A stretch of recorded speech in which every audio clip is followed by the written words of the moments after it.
Theoretical পড়াবার পরেই তাকে ডাক্তারি করার অনুমতি দেওয়া হয় না, বরং ইন্টার্নি করার মাধ্যমে তাকে প্র্যাকটিক্যাল শিক্ষা দেওয়া হয়। আজকেও আপনাদেরকে প্র্যাকটিক্যালভাবে শিক্ষা দেওয়ার জন্য এই কাজের পদ্ধতি এই আমরা কতটা অগ্রসর হচ্ছি, আমাদের কাজটা কি।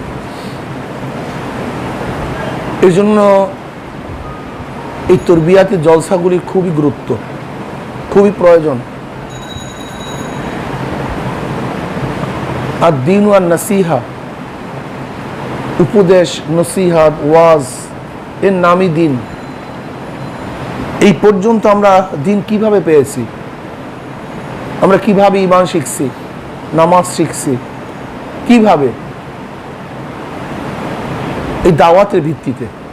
এখানে যারা আসছি, দেখেন আমরা কেউ না কাউর দাওয়াতের ভিত্তিতে আজকে দিনটা দেখেন, খেয়াল করে যে কোনো এক দাওয়াতের ভিত্তিতে, আমার বাবা দেখ, আমার মা দেখ, পারিবারিক সূত্র হোক না কেন, এই দাওয়াত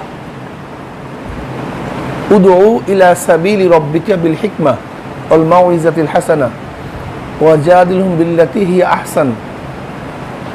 ডাকো মানুষদেরকে, উদউ, ডাকো, আমর নির্দেশ করছেন আল্লাহ। কাজে আমাদের প্রত্যেককে দাওয়াত দিতে হবে। সংগঠন আপনাকে দায়িত্ব দেউক অথবা নাই দেউক, কোনো ব্যক্তি আপনার উপরে দায়িত্ব অর্পণ করুক অথবা নাই করুক, উদউ ইলা সাবিলি রাব্বিক, যেহেতু আল্লাহ পাক হুকুম করেছেন দাওয়াত দেওয়ার জন্য, ডাকো, ডাকো, আমর, যেহেতু আমি আদিষ্ট হয়েছি ডাকার জন্য, আমাকে অবশ্যই ডাকতে হবে।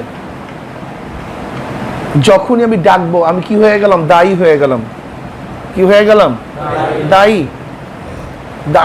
আমার কাজ দাওয়াত, উদউ, ডাকো, আমার দাওয়াত দিতে হবে, আমি দায়ী হয়ে গেলাম। দায়ীর কাজ কি? দাওয়াত দেয়া। একদল, এক ব্যক্তি বা কাউকে দাওয়াত দিতে হবে তো, নাকি দেওয়ার দরকার নেই?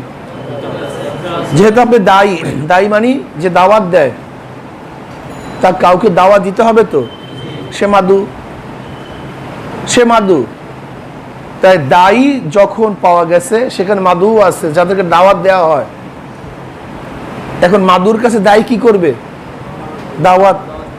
কাজে এর মধ্যে দাওয়াত আছে। উদু, দেখেন উদু এক শব্দ আল্লাহ পাক ব্যবহার করছে, এর মধ্যে আমরা দায়ী পেয়েছি, এর মধ্যে আমরা মাদউ পেয়েছি, এর মধ্যে আমরা দাওয়াত পেয়েছি। দেখছেন একই শব্দ, কোরআন এক শব্দের মধ্যে দাওয়াত আছে, মাদউ আছে, দায়ী আছে। কোন দিকে ডাকবেন? কিসের দিকে ডাকবেন? কি ডাকবেন?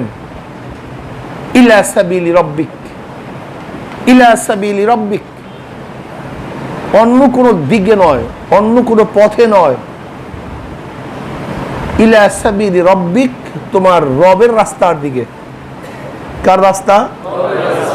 রবের রাস্তা। তাহলে দেখা গেল একটা রাস্তা আছে রবের, আর কিছু রাস্তা আছে রবের বাহিরের। রবের রাস্তা হক, রবের বাহিরের রাস্তা বাতিল। এর জন্য হিজবুল্লাহ, হিজবুল শয়তান গ্রুপ দুইটা, একটা হলো আল্লাহর দল আর একটা শয়তানের দল। আল্লাহর দল আল্লাহর দিকে ডাকে, তার রবের পথের দিকে ডাকে, আর শয়তানের দল শয়তানের দিকে ডাকে। আল্লাহর দল আল্লাহর রাহে যুদ্ধ করে, আল্লাহর পথে যুদ্ধ করে, আর শয়তান শয়তানের পথে যুদ্ধ করে। এই গ্রুপ থাকবে। এটা আল্লাহ পাকের সৃষ্টি রহস্য। শুরুর থেকে আল্লাহ পাক আদমকে সৃষ্টি করেছেন, শয়তানকেও সৃষ্টি করেছেন। কিন্তু আল্লাহ পাক পারতেন না শুধু আদমকে সৃষ্টি করতে? আল্লাহ পাক শুধু আদমকে সৃষ্টি করতে পারতেন, কিন্তু না, এই ডিভাইডের সেখান থেকে হয়ে আসছে। আল্লাহ পাক আদমকে সৃষ্টি করেছেন, শয়তানকেও সৃষ্টি করছে। এই ধারা চলতে থাকবে, নেগেটিভ পজিটিভ, রাত্র দিন ভালো মন্দ, জান্নাত, হ্যাঁ, ব্যাস এই দুইটা চলতে থাকবে। একদল লোক জান্নাতে যাবে, আর একদল লোক বালাখানা জেলখানা। কি ভাই? বালাখানা জেলখানায় কোনো মানুষ নাই, কেউ যায় না। আপনি যান না কেন? আপনি যাইতে চান না কেন? আছে তো লোক, যায় তো, থাকবে। জেলখানাও আছে, জেলের কয়েদিও আছে, বালাখানাও আছে, বালাখানার লোকও আছে। তা আপনি জেলখানা যান না কেন? যেতে চান না কেন? যেরকম জেলখানা আছে, জেলে লোকও আছে, যাও কেউ, কিন্তু আমি যাইতে চাই না। ঠিক জাহান্নামও আছে, জাহান্নামে যাবেও, কিন্তু আমি যেন না যাই, আমি যাইতে চাই না। আল্লাহ পাক ধারা সৃষ্টি করেছেন, জান্নাত জাহান্নাম, ভালো মন্দ, আল্লাহর দল শয়তানের দল, সবই ঠিকই আছে। বালাখানাও আছে, জেলখানাও আছে, কিন্তু জেলখানায় কেউ যেতে চায় না, আমিও যাব না, যাইতে চাই না। বালাখানায় থাকতে চাই, ঠিক আমিও জান্নাতে যাইতে চাই, আমি জাহান্নামে যাইতে চাই না। আর জান্নাতের পথ হলো আল্লাহর পথ। আল্লাহর পথ ধরলেই জান্নাতে যাওয়া যাবে, শয়তানের পথ ধরলে জাহান্নামে চলে যাব। উদউ ইলা সাবিলি রব্বিক, ধারা দুইটা। কাজে এই দুই ধারা যেহেতু আল্লাহ সৃষ্টি করেছেন, এটা বন্ধ করা কারোর দ্বারা সম্ভব না, কোনোদিন বন্ধ হয়নি, হবে না, হতে পারে না। কেউ যদি মনে করেন এই ধারাটাই বন্ধ করে দেব, আল্লাহ পাকের নিজামের খেলাফ, হবে না, এটা সম্ভব না। আমাকে আল্লাহর পথে চলতে হবে, এটা হলো আমার দায়িত্ব। হাবিল কাবিল, আদম আলাইহিস সালাতু ওয়াস দুই সন্তান, হাবিল কাবিল, একজন জান্নাতি আর একজন জাহান্নামী। নবী নূহ আলাইহিস সালাতু ওয়াস সালাম আউয়ালুর রাসূল, আদমের সানি বলা হয়, সে তো হকপন্থী, তার ছেলে কেনান বাতিলপন্থী। অবস্থা কি দেখেন, নবী ইব্রাহিম আলাইহিস সালাতু ওয়াস সালাম জাতির পিতা, তিনি তো জান্নাতি, কিন্তু তার বাবা বেহক, বাতিল হয়ে গেছে।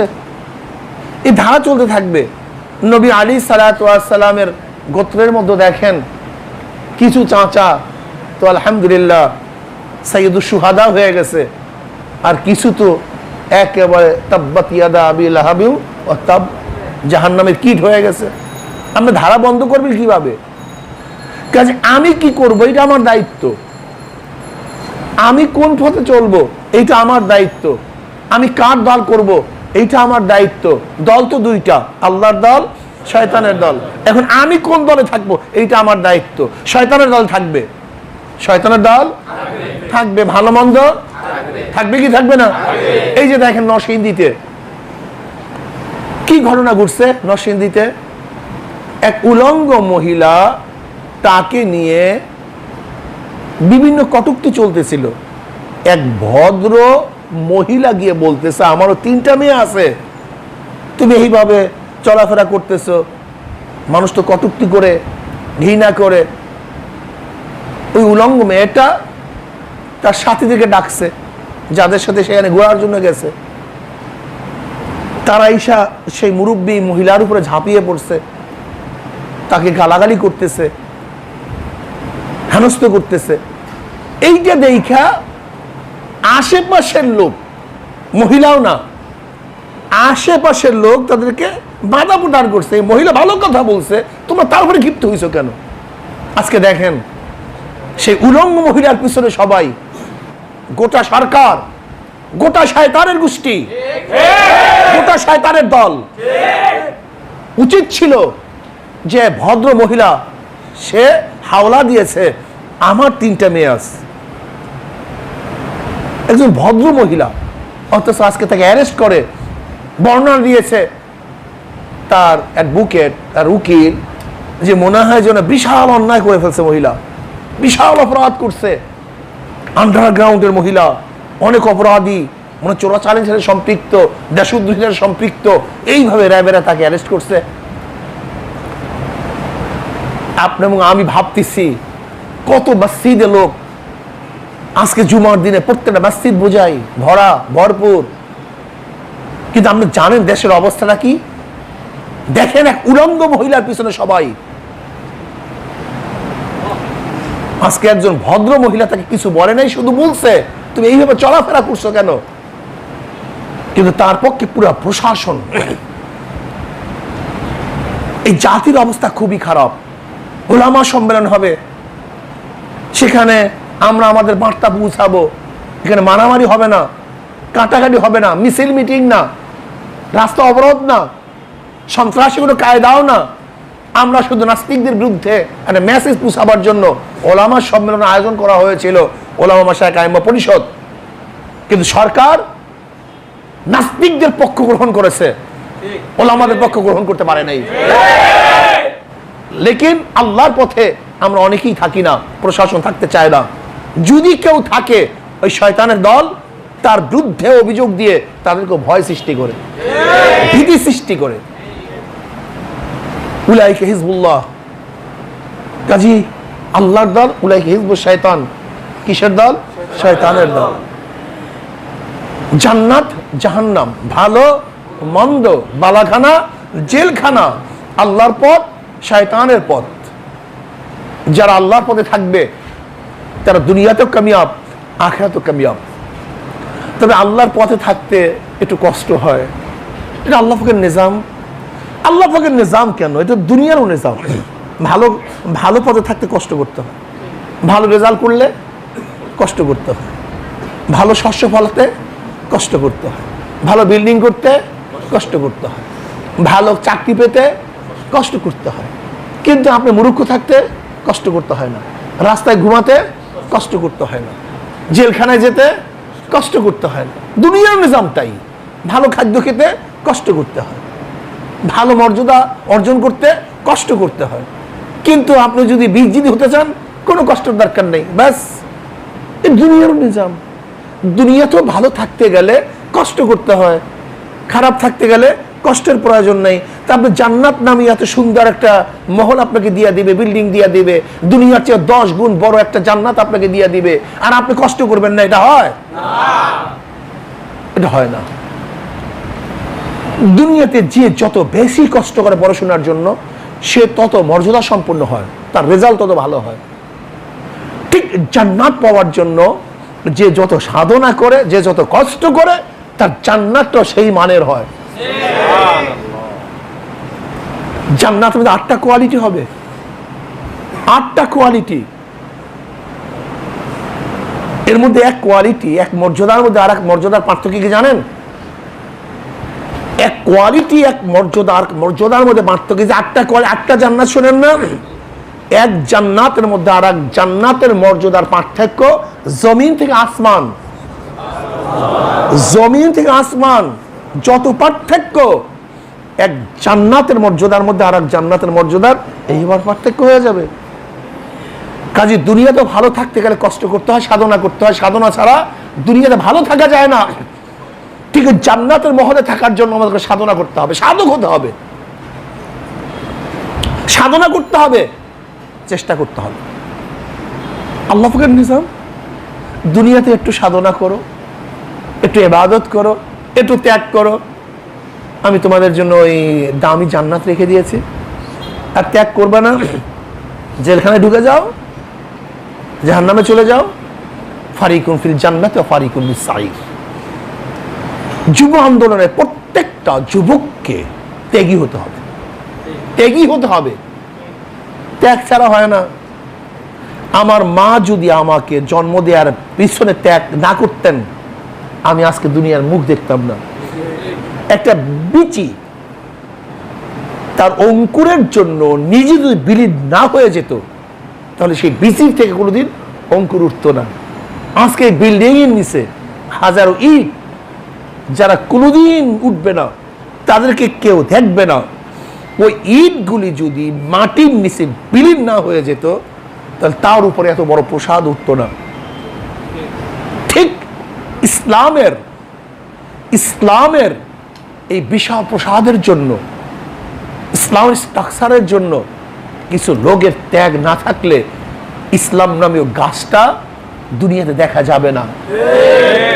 ইসলাম নামীয় প্রসাদটা এইটা দুনিয়াতে মাথা উঁচু করবে না। দেখেন প্রত্যেকটা জিনিসের পিছনে ত্যাগ আছে। আমার বাবা আমার জন্য কত ত্যাগ করছে, হ্যাঁ, যদি ওই সময় ত্যাগ করে না খাওয়াতেন আপনি ওখানেই মারা যেতেন। প্রত্যেকটা জিনিসের পিছনে ত্যাগ আছে। দেখেন, ত্যাগ ছাড়া দুনিয়ার কিছুই হয় নাই, হতে মানে না। সাহাবায়ে কেরাম রিদওয়ানুল্লাহি তাআলা আলাইহিম আজমাইন আজ পর্যন্ত দিন পুষাবার জন্য কি ত্যাগ করছেন আমাকে বলেন তো, যে ত্যাগের কোনো শেষ নাই। সাহাবায়ে কেরাম রিদওয়ানুল্লাহি তাআলা আলাইহিম আজমাইন ত্যাগটা কি করছেন দেখেন তো। তারা দ্বীনের জন্য, আল্লাহর পথে থাকার জন্য, জান্নাত পাওয়ার জন্য সব ছাড়ছেন। এক কথা আখিরাতের জন্য দুনিয়া ছাড়ছেন। আর আমরা কি করি? দুনিয়ার জন্য আখিরাত ছাড়ি।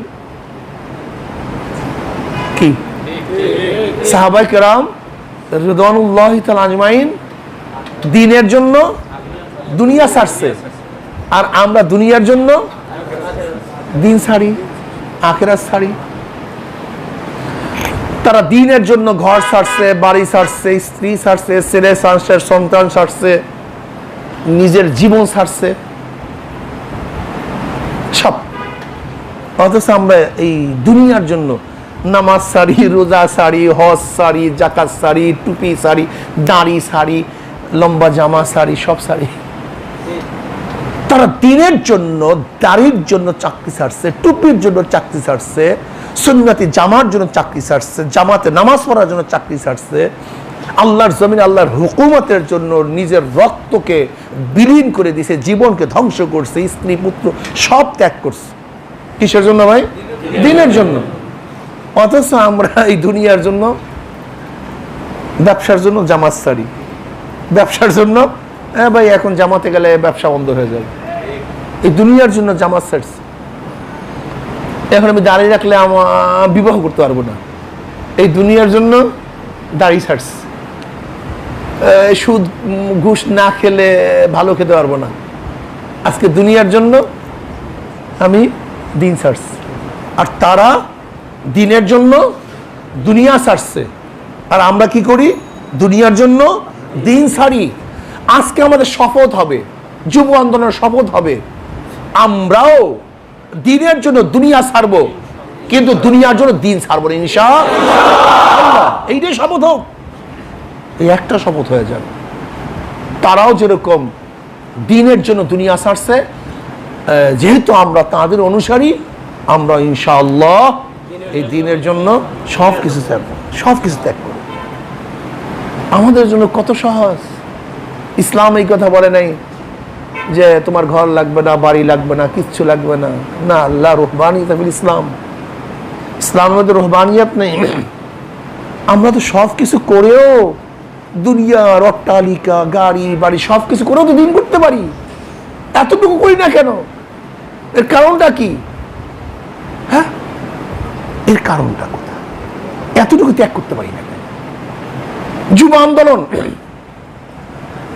যুব আন্দোলন ইতিহাস সৃষ্টি করবে ইনশাআল্লাহ। যুব আন্দোলন নমুনা সৃষ্টি করবে ইনশাআল্লাহ। যুব আন্দোলন ত্যাগের রাস্তা দেখাবে ইনশাআল্লাহ। যুব আন্দোলন প্রস্তুত পথে ইনশাআল্লাহ এদেশের মানুষ ইসলাম হুকুমত কায়েম করবে ইনশাআল্লাহ। সেই ত্যাগী হতে হবে। যুব আন্দোলন পাওয়ার, শক্তি, যুবকদের মধ্যে শক্তি থাকে। মুরব্বীরা শক্তি হ্রাসের দিকে, ছোটরা শক্তির দিকে, মানে মাত্র শক্তির দিকে, পূর্ণ হয় নাই। মুরব্বীদের শক্তি হ্রাসের দিকে, আর শক্তি পূর্ণতা কোথায় পাওয়া যায়? যুবকদের মধ্যে। যুবকদের নিচে তারা শক্তি সঞ্চার করতেছে, আর যুবকদের উপরে তারা শক্তি ব্যয় করতেছে, হ্রাস করতেছে। কিন্তু যারা যুবক তারা পূর্ণতা অর্জন করছে। কাজে আপনারা পূর্ণ, আপনারা পূর্ণ, কাজে আপনাদের মাধ্যমে পূর্ণতা ঘটানো সম্ভব। কামেল আর একজনকে কামেল করতে পারে, যেহেতু আপনার পাওয়ার, আপনাদের শক্তি, পূর্ণতা আছে, কাজে আপনাদের পূর্ণতার মাধ্যমে ইনশাআল্লাহ এদেশ ইসলাম হুকুমত কায়েম হবে ইনশাআল্লাহ। যুব আন্দোলনের সর্বোচ্চ ত্যাগ করতে হবে।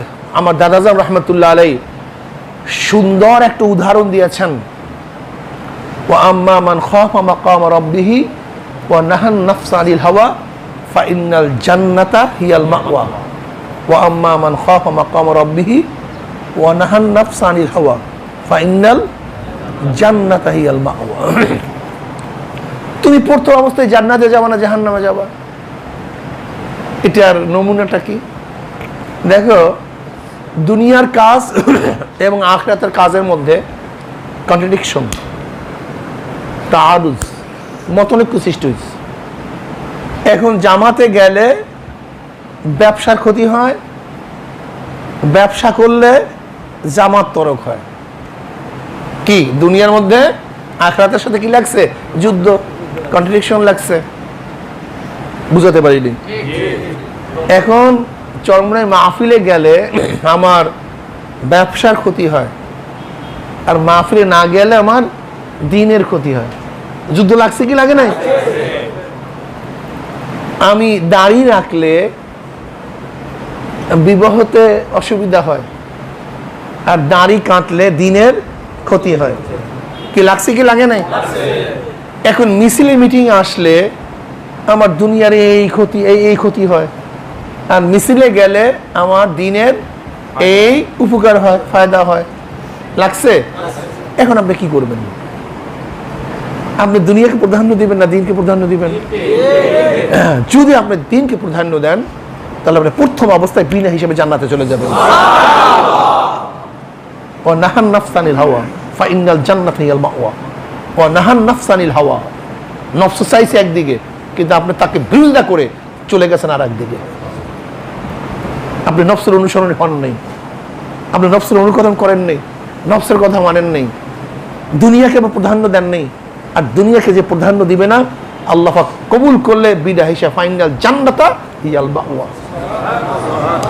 কিন্তু আপনি যদি জামাতে নামাজ পড়েন কিন্তু ব্যবসার পরে দাড়ি রাখছেন বুড়া কালে, দিন পালন করছেন শেষকালে, জান্নাতে যাবেন না তা না, কিন্তু প্রথম অবস্থায় না। কথা বুঝতে পারি না? বেজাল। সুন্দর একটা উসুল না ভাই? মূলনীতিটা খুব ফার্স্ট ক্লাস না? এই সবসময় খেয়াল রাখবেন, দুনিয়া এবং দিনের সাথে যখন টক্কর লাগবে, সবসময় লাগতে থাকবে, প্রতি মুহূর্তে লাগতে থাকবে, তখন আপনি কাকে প্রাধান্য দিবেন? লাগছে দুইটার মধ্যে লাগছে, তখন আপনি কাকে প্রাধান্য দিবেন? তখন দিনকে প্রাধান্য দেন, আলহামদুলিল্লাহ কামিয়াব হয়ে গেছেন। আর দিনকে প্রাধান্য না দিতে পারেন তাহলে আমি কামিয়াব হতে পারি নাই। কাজে আল্লাহ পাক আমাকে এবং আমাদের সবাইকে এই নসিহাতগুলির উপর আমল করার তৌফিক দান করেন। আল্লাহ পাক আমাদেরকে কবুল করে নেন, দিনদার হিসেবে কবুল করে নেন। আর আমাদের কাজ হলো চেষ্টা করা। আস-সাই মিন্নি ওয়াল ইতমামু মিনাল্লাহ। আমার কাজ কি করা ভাই? ইসলামী হুকুমতের জন্য সাধ্য অনুযায়ী চেষ্টা করা, সর্বোচ্চ। লেকিন ইসলাম হুকুমত কায়েম করার দায়িত্ব কার? আমরা কখনোই ঠকি না।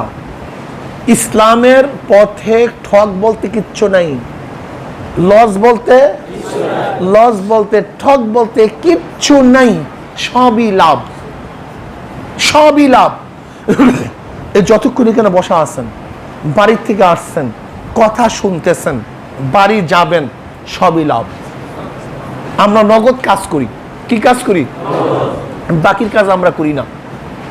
আসছি, সওয়াব লেখা হয়ে গেছে, ডাইন কাতে ফেরেশতা আল্লাহ পাক বসায় দিয়েছে, মাগনা মাগনি না।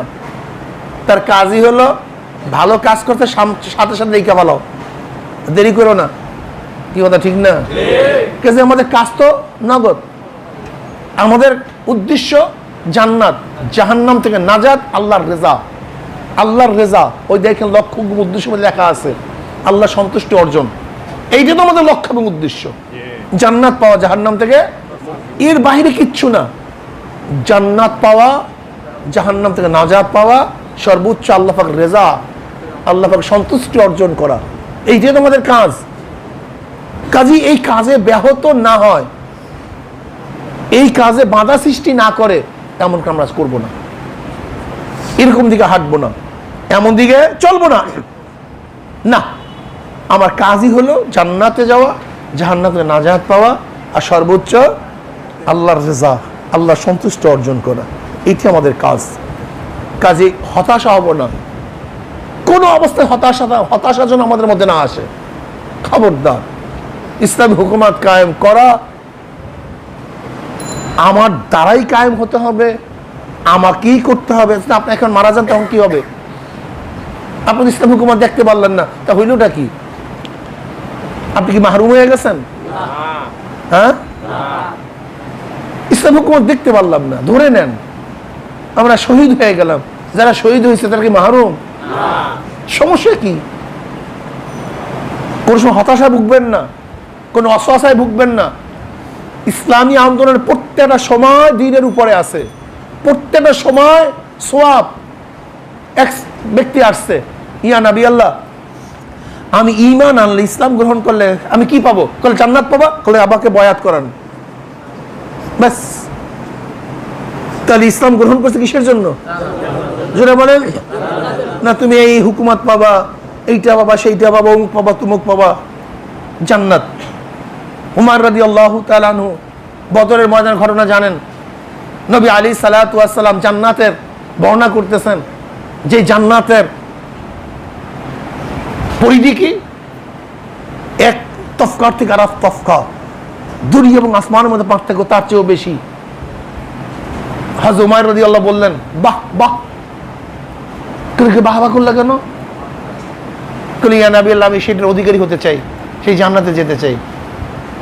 তুমিও ইনশাআল্লাহ সেদিকেই যাবা, তুমি তার অন্তর্ভুক্ত হবা। ওমর রাদিয়াল্লাহু তাআলা আনহু এইভাবে হাদিস আসছে, খাজুর খাইতেছিলেন, নিক্ষেপ করে ঝাঁপায়া পড়ছেন, শহীদ হয়ে গেছেন, জান্নাতে চলে গেছেন। আমাদের কাজই অন্য কোনো মাথার মধ্যে যেন না ঢুকে। আমাদের কয়টা কাজ ভাই? জান্নাতের আশা করা, জাহান্নাম থেকে, আর সর্বোচ্চ জোরে বলেন হ্যাঁ, আর না আল্লাহ সন্তুষ্ট অর্জন, আল্লাহর এই তিনটার জন্য সব কাজ করি। যত কাজ, নামাজ, রোজা, হজ, যাকাত, টুপি, দাড়ি, এই ত্যাগ, এখানে আসা, সব কিছুর মূল উদ্দেশ্য এটা। এই সুন্নাত অনুযায়ী চলাটা সব কিছুর উদ্দেশ্য কয়টা? আল্লাহ সন্তুষ্টি, জান্নাত আমার জায়গা, জাহান্নাম থেকে আমার নাজাত। বাস, এর বাহিরে কোন জিনিস ঢুকাবেন তো এই দেখুন পাগলের মধ্যে ঘুরতে থাকবেন, তো এর হলো না, হবে না, এদের দ্বারা হবে না, অমুক হবে না, তমুক হবে না, সম্ভব না, এই হতাশা লেগে গেছে। হতাশার অবস্থা কি হয়েছে? হাজারো মানুষ, এদের দ্বারা হবে না কিছু, এটা সম্ভব না কিছু। এটা কইরা নিজে আসতে গুটাইয়া নিজেকে বসায় রাখছে। কিরে ভাই কাজ করো না কেন? কেন সম্ভব না। কাল তাই তুমি যে বসে রয়েছে, এখন তোমার দ্বারা সম্ভব? কথাটা বুঝাতে পারি আপনাদের। এই যত মানুষ হতাশা অবস্থায় বসে আছে, যদি যাই প্রশ্ন, ভাই তুমি ঘটনা সংগঠন বাদ দিছো কেন, কাজ করো না কেন, মিছিল মিটিং যাও না কেন, করো নাকি? এই করবে, হবে না, এদের দ্বারা কিছু হবে না, এর দ্বারা কিছু। এখন আমি যদি তাকে প্রশ্ন করি, ভাই তুমি যেই অবস্থায় আছো এর দ্বারা হবে? তুমি যে নিজেকে গুটায় এনেছো, হাত পাও, তোমার চক্ষু, তোমার সময় সব কি গুটায় নিয়ে বসছো, এখন তোমার দ্বারা কি হবে? তার মানে আমি তো তোমার পথে আসি, ভেলা নিয়ে আসি, তুমি তো একেবারে ভেলা টলা সব ছাড়িয়া ডুবন্ত অবস্থায় আছো। এই শয়তান ওয়াসওয়াসা দেয়, দেখবেন এদের প্রথম শুরুই হতাশা। দেখেন এদের লেখা, এদের কিচ্ছু হবে না ভাই, সম্ভব না ভাই, উনি খোদা হয়ে গেছে, ওনার দ্বারা সম্ভব, মনে হয় উনি খোদা হয়ে গেছে। এই মিয়া শোনেন, খুব ভালো মতো বুঝান, মাথার মধ্যে ঢুকান। নবী নূহ আলাইহিস সালাতু ওয়াস সালাম আউয়ালুর রাসূল, আদমে সানি, যার ওহীর সাথে ইন্না আওহাইনা ইলাইকা কামা আওহাইনা ইলা নূহি ওয়া নাবিয়্যিনা মিন বাদি, যার ওহীর সাথে আমার নবীর ওহীর তুলনা করছে। কিসের জন্য করছে? আপনারা কিতাবুল ওহী, মাবুল ওহীর মধ্যে পড়ছেন। নবী নূহ আলাইহিস সালাতু ওয়াস সালাম দাওয়াত দিয়েছেন কত বছর? কথা বলেন না কেন? 950। হেদায়েত হয়েছে কতজন? 70 জন, 70-80 যাই হোক, কম বেশি। যিনি প্রথম রসুল, আদমে সানি, যার ঘটনার সময় এই আজকে যত কিছু দেখেন মানুষ, সবই তার বংশের থেকে, সবই তার 3 ছেলের থেকে, সব কিছু। এই জন্য আদমে সানি বলা হয়। অর্থাৎ অথচ এই রসুল, যিনি প্রথম রসুল, শরীয়তের প্রবক্তা প্রথম, অথচ তিনি 950 বছর পর্যন্ত দাওয়াত দিয়ে কতজন? 70-80 জন। তা তুমি কোন সদরুদ্দি? তুমি আজকে সমস্ত মানুষ হেদায়েত করে বলাইছো? তুমি আজকে মায়ুস হয়ে যাইতেছ, নৈরাশ হয়ে যাইতেছ, তুমি হতাশা হয়ে যাইতেছ। তুমি কে? তুমি কে? বুঝিয়ে দাও তো আমাকে। খোঁজ সর্দার দো আলম আলাইহিস সালাতু ওয়াস সালাম, খোঁজ সর্দার দো আলম আলাইহিস সালাতু ওয়াস সালাম, তার সম্পর্কে তো আমরা সবাই জানি। তার চাচাকে হেদায়েত করতে পারে নাই, আবু তালেবকে হেদায়েত করতে পারে নাই।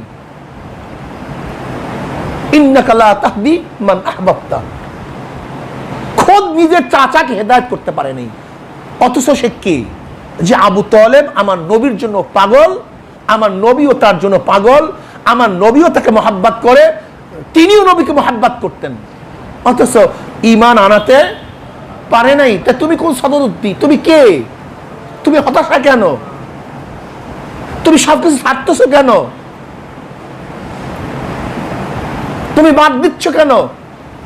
তোমার কথার মধ্যে হতাশার আওয়াজ আসবে কেন? হবে না, হতে পারবে না, এই দ্বারা হয় না, ব্যাস ব্যাস সারাদিন একটা অসহাসা, হতাশা। এই হতাশার অসহাসা আসবে কেন? বরং আমি তো প্রতি মুহূর্তে আল্লাহর জন্য কাজ করতেছি, আমি তো প্রতি মুহূর্তে পাইতেছি আমার মূর্ত উদ্দেশ্য আল্লাহর রেজা, জান্নাত পাওয়া, জাহান্নাম থেকে নাজাত পাওয়া, এবং আল্লাহর হুকুম অনুযায়ী, সাধ্য অনুযায়ী জীবন দেব, রক্ত দেব, ঘাম দেব, শ্রম দেব, অর্থ দেব, সব কিছু দেব। কিন্তু হতাশা কেন? হতাশা কেন? বাস যখনই হতাশা আসবে তখন খেয়াল করবেন নবী নূহ আলাইহিস সালাতু ওয়াস সালামের চেয়ে আমি বড় দায়ী হইনি। কি এই নবীদের যে এত ঘটনা শুনেন, ইউনূস নবী আলাইহিস সালাতু ওয়াস সালাম, ইব্রাহিম আলাইহিস সালাতু ওয়াস সালাম, মূসা আলাইহিস, সব তো কওমের উপরে বিরক্ত হয়ে চলে গেছে। কি কথা বলেন না? সব তো এই কওমের উপরে বিরক্ত হইয়া, কম কথা শুনে না, কম কথা মারে না, কম অনুযায়ী সহি মূসা আলাইহিস সালাতু ওয়াস সালাম অবস্থা নাকি মাত্র 40 দিন তুর পার থেকে আইসাই দেখে কি কারবার শেষ। এতদিনের দাওয়াতটাও দিয়ে ঠিক করছে, এগুলো সব গরু পূজা করা শুরু করছে। হতাশা কেন? এর কারণটা কি? আপনি নবী মূসার থেকে বড় দায়ী হয়ে গেছেন? হ্যাঁ, এই হতাশা টসাদ এই সমস্ত কোনো আসবে না কখনই। সবসময় খেয়াল করবেন আমি কত ত্যাগী হইতে পারতেছি, আমার ত্যাগ কতটুকু, আমি কতটুকু সময় দিচ্ছি, আমি কি অর্থ ব্যয় করছি, আমার শ্রম, আমার ত্যাগ এতটুকুই আমার জন্য। এর বাহিরে অন্য কোনো হতাশাগ্রস্ত কোনো কথা শুনবেন না, এতে মানবেন না। তা দেখবেন যত মানুষ হতাশাগ্রস্ত আছে, যত এই রোগে যাদেরকেই পাইছে, ওদেরকে অবস্থাটা কি করছে? আমরা তো ইনশাল্লাহ আজকে হোক কালকে হোক একটা গতিতে পুষবো, কিন্তু ওই ব্যক্তির অবস্থাটা কি? সে তো বসেই আছে, সে তো কামালার সাথেই নাই। অবস্থাটা কি হয়েছিল জানেন? আমরা একে একে দুই, দুয়ে দুয়ে, কিন্তু ও একজন মাইনাস হইয়া আবার তিনি চলে আসছে। ওই আরো শয়তানে পাইছে, হতাশায় পাইছে। দেখবেন ছাত্র আন্দোলন করতো, অমুক সময় করতো, এখন বুদ্ধিমান হয়েছে, এখন উনি বুদ্ধিজীবী, ইসলামিক বুদ্ধিজীবী। উনি বুদ্ধিজীবী হইয়া কি করে? ওনার লেখনীতে আর একজনকে দুর্বল করে দেন। এমন বুদ্ধিজীবী হয়েছে, ওনার লেখনীতে আর উৎসাহিত হয় না, কি হয়ে যায়? দুর্বল হয়ে যায়। বাস খুব ভালো বুদ্ধিজীবী হয়েছে, খুব ইসলামের খেদমত করতেছে উনি, খুব খেদমত করতেছে উনি ইসলামের। এরকম কিছু খতরনাক আমাদের মধ্যে তৈরি হয়েছে, যে আর আমাদের কিছু হতাশাগ্রস্ত, ওই বিঘারগ্রস্ত কলবের মধ্যে যাদের মরজ আছে, এরা দেখে যে হ্যাঁ আমার মতের সাথে মত মিলছে, মানে হতাশাগ্রস্ত এবং নৈরাশের গ্রুপের সাথে তার কথাও কি মিলছে। হতাশা হবেন না, কখনো থেমে যাবেন না। মনে রাখবেন আল্লাহ পাক সব সময় আমাদেরকে প্রশ্ন করবে, তুমি কি করছো, কতটুকু চেষ্টা করছো। ওই যে নবী ইব্রাহিম আলাইহিস সালাতু ওয়াস সালামের আগুন নিভাবার জন্য ব্যাঙ বারবার পানি মারছে, নিভাতে পারে নাই। আল্লাহ পাক এই প্রশ্ন করবেন না, তুমি পারলা না কেন?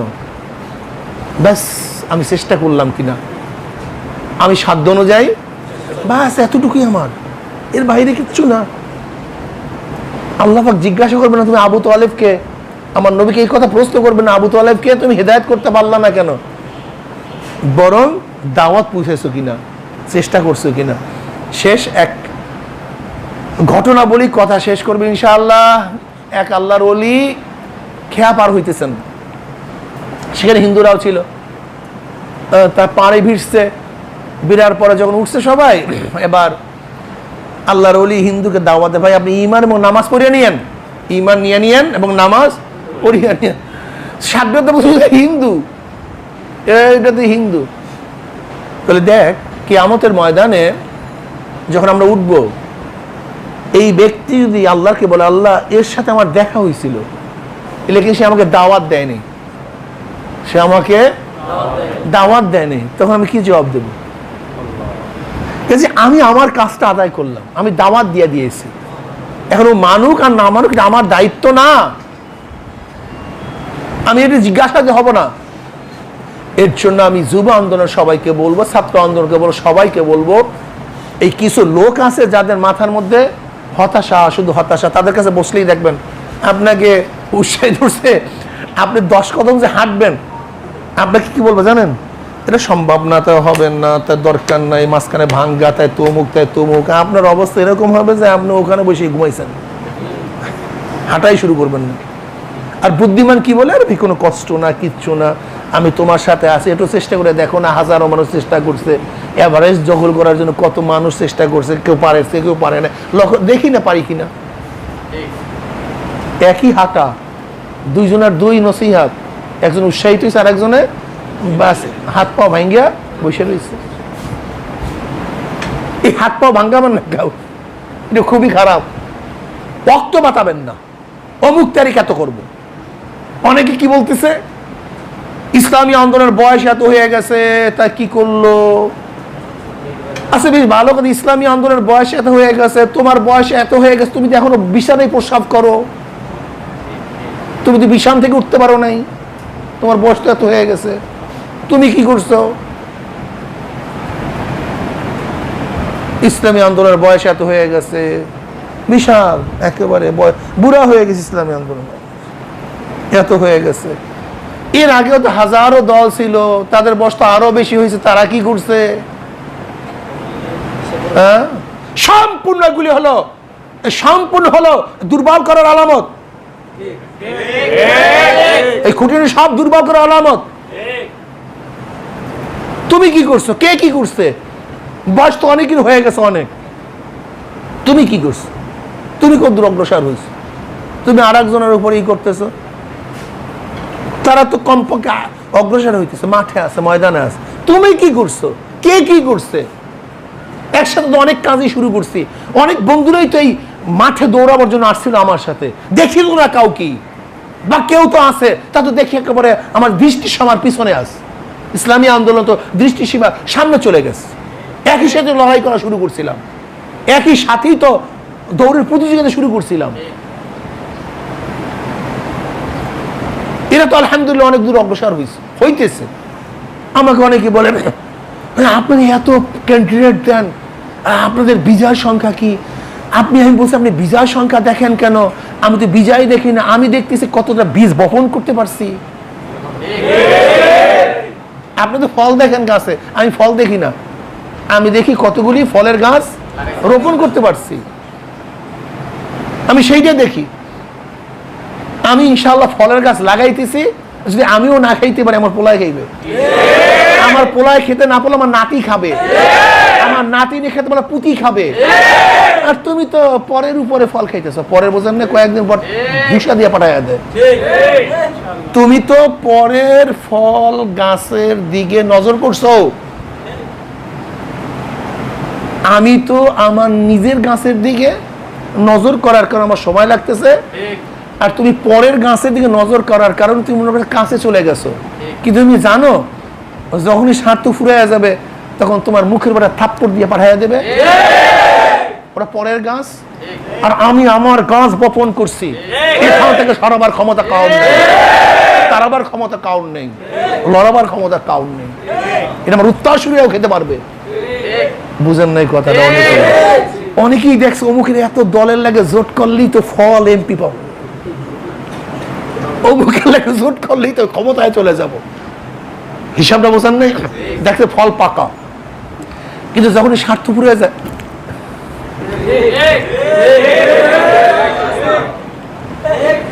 কথা বোঝেন নেই, এদিক দিয়ে দুসাদায় পড়িয়া যায়, এই দিয়ে দুসাদায় পড়িয়া যায়, এরকম করে পড়িয়া যায়। ইসলামী আন্দোলন বাংলাদেশ তারা নিজেদের গাছ রোপণ করছে, পরিচর্যা করতেছে, পানি দিতে আসে, সার দিতেছে, পোকামাকড় তাড়াইতেছে। ইনশাআল্লাহ সেখানে ফুল আসবে, ফল আসবে, গোটা হবে, পাকবে, সেইটা ইনশাআল্লাহ খাবে। কাযারান আখরাজা শাতআহু ফাআযারাহু ফাস্তাগলাযা ফাস্তাওয়া আলা সুকি ইউযিবু যুররা। আল্লাহই তো ইসলামী গাছটাকে চারা গাছ বলছেন, এটা চারা গাছ। কাজে কেউ যদি মনে করেন সিট দিয়েছেন এত পাইছেন কয়টা, এটা হতাশা। কিন্তু আমরা সিট দেই নাই, কি করছি? বীজ বপন করছি, গাছ রোপণ করছি। ইসলামী আন্দোলন বাংলাদেশ সিট দেয় বীজ বপন করার জন্য, চারা রোপণ করার জন্য, আজকেই ফল খাওয়ার জন্য না। তুমি পরের ফলের দিকে লোল বাইরে বা দেখবা তোমাকে অবস্থা কেরাসিন করে ফেলাইবে। এই তো ঘটনা হচ্ছে এরকম, কি কথা ঠিক না? পরের টেবিলে খাইতে যায়ও না, নিজে পাকা উৎপাদন করে খাও, মজাও পাবা, রুটি খেলেও মজা পাবা, কেউ গালি দিবে না। দেখেন না যারা যাদের সাথে মিলছে এবং কি গালিগুলি দেয়, আবার একটু গুতা টুতাও দেয়, দেখলাম মনে নাই কয়েকদিন আগে একজন নেতা একটু ভালো মাংসাদ পাইছে না, আলহামদুলিল্লাহ। এইসবটা বুঝেন, ওই ফল খাইতে দেন না, গাছ বপন করেন, পরিচর্যা করেন, এরপরে খান, কেউ তাড়াবে না, সাহস পাবে না কেউ ওখানে আসার জন্য। জীবন ধরে কাজটা করতে হবে, হতাশ হওয়ার কিচ্ছু নেই। আমাদের লস কোনো আইটেম নেই, ইসলামের মধ্যে লস কোনো আইটেম নেই। আমরা বাঁচলে গাজী, মরলে শহীদ, বাঁচলেও লাভ, মরলেও লাভ। কাজে লস আইটেম আমরা কাজ করি না। কাজে আল্লাহ পাক আমাকে এবং আমাদের সবাইকে লাভ আইটেমে কাজ করার তৌফিক দান করে, এই ব্যবসায় বেশি বেশি পুঁজি নিয়োগ করার তৌফিক দান করে। আর পুঁজি কয়টা? পুঁজি পুঁজি পুঁজি, ওটা তো অর্জন। এই তো ঠিক আছে, পুঁজি কয়টা? দুইটা। কি? জোরে বলেন। কি? আল্লাহ পাক জান এবং মাল খরচ করার তৌফিক আমাদের সবাইকে। আল্লাহুম্মা আমিন।